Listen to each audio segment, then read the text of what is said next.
Good afternoon, students of class 7. Welcome to history class. We are reading chapter 10, and our lesson for today is the last section of this chapter, that is section 10.10. Now, from the beginning of Japanese civilization until 1185, an emperor ruled all of Japan. Now, emperor is similar to a king, but in Japan he was also a religious leader that we have learned in earlier classes. However, the emperor began to lose power in a series of wars. A civil war broke out in 1336 that ended the real power of the emperor. The emperor sent armies of what became known as samurai to fight the civil war for him, and when they returned, he gave the title shogun to the leader of the army, so they would not take him over as emperor. This began a new form of control in Japan, where the leaders of different armies controlled smaller pieces of land rather than one emperor controlling everything. This is usually called feudal control. So, before feudalism, Japan was inhabited by many different clans that we have learned. The clans fought with each other frequently. This meant their lives were lived in fear of attack. Japan's first emperor was established when he was unable to unite the clans in the 6th century. By the 9th century, the emperor still existed and now kept himself safe by surrounding himself with loyal nobles. They were called daimyo and their warriors, that is, the samurais. As these nobles gained wealth, independence, and strength, they became rivals to the emperor as they wanted his position. So, emperor became puppet in their hands.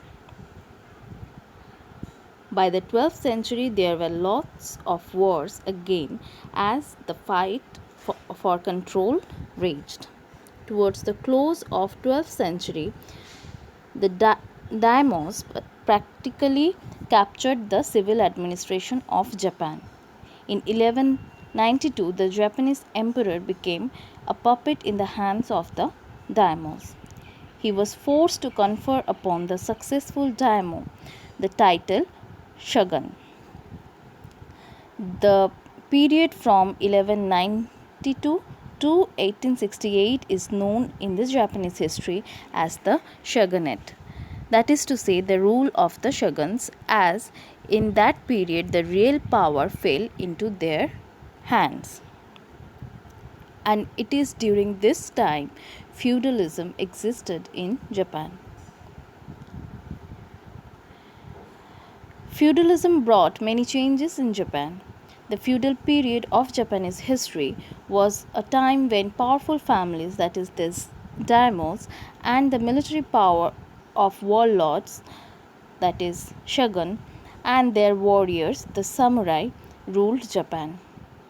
The Yamato family remained as emperor as their power was seriously reduced because of this daimyos, shoguns, and samurais were so powerful. During this time period, the emperor appeared at ceremonies, celebrations, and parades, but had no real control over the people.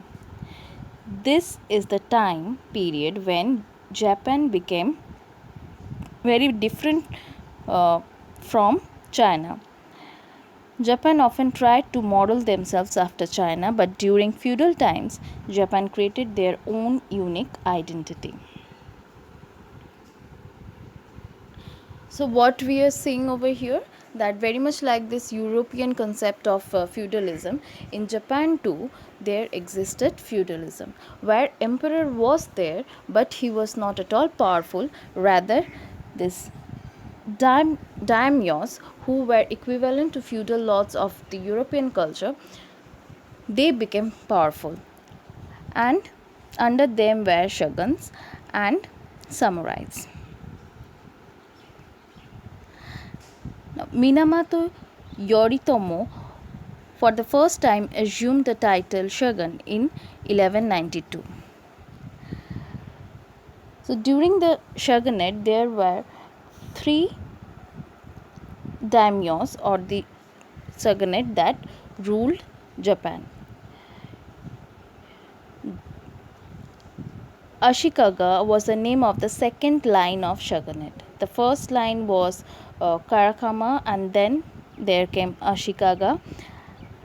But Tokugawa shoguns deserve special mention in the history of Japan. Why? Because they ruled the country for long 250 years till 1868. And it was in 1868 that the shogun resigned and the emperor was restored to power. The shogun, who were equivalent to these feudal lords, distributed lands to those territorial nobles who acknowledged his overlordship.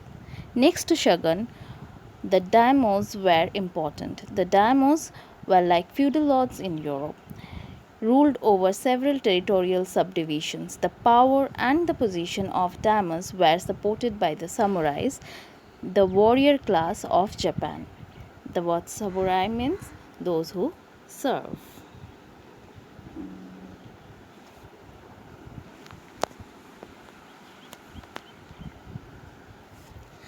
Like the European knights, the Japanese samurai owed allegiance to the lords or daimyo. In the early years, manpower being short, entry into this group was relatively open. So anybody can be samurai. But gradually it became closed caste. Now this samurai developed their own code of ethics, which was known as Bushido. Now, Bushido was the code of conduct for Japan's warrior classes from perhaps as early as 8th century through modern times. The word Bushido comes from Japanese roots. Bushi means warrior and do means path or way. So it translates literally to way of the warrior. The principles of Bushido emphasized honor, courage, skill in the martial arts, and loyalty to a warrior's master, that is daimyo.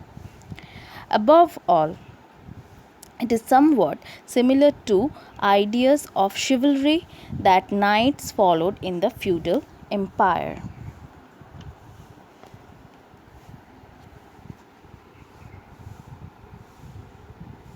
A more elaborate list of the virtues encoded in Bushido includes frugality, righteousness, courage, benevolence, respect, sincerity, honor, loyalty, and self control.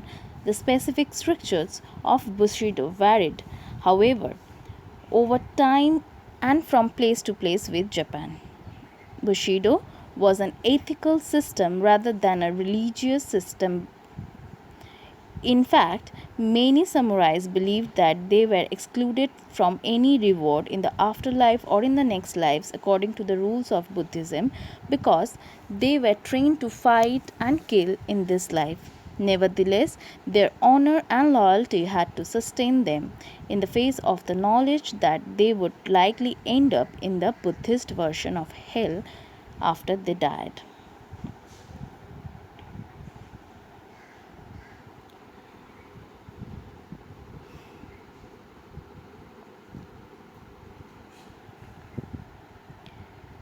The ideal samurai warrior was supposed to be immune from the fear of death. Only the fear of dishonor and loyalty to his daimyo motivated the true samurai.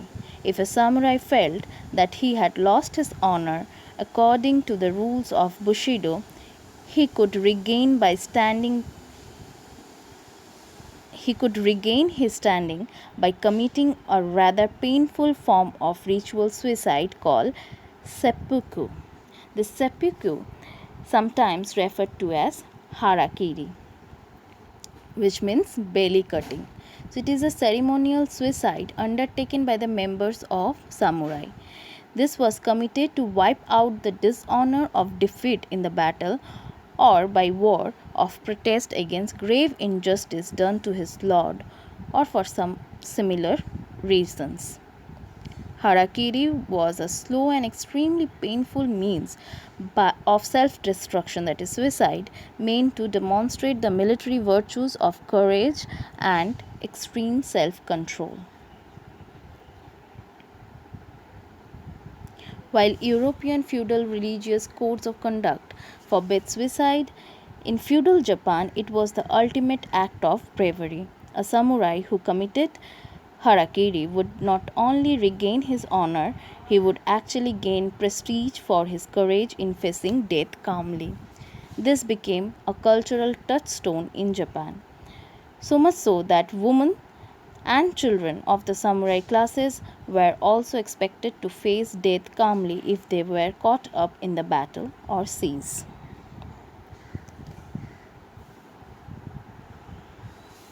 The code of Bushido also influenced the Japanese society. It fostered devotion to one's parents and ancestors. It helped to maintain family unity through performance of duties of brothers to one another.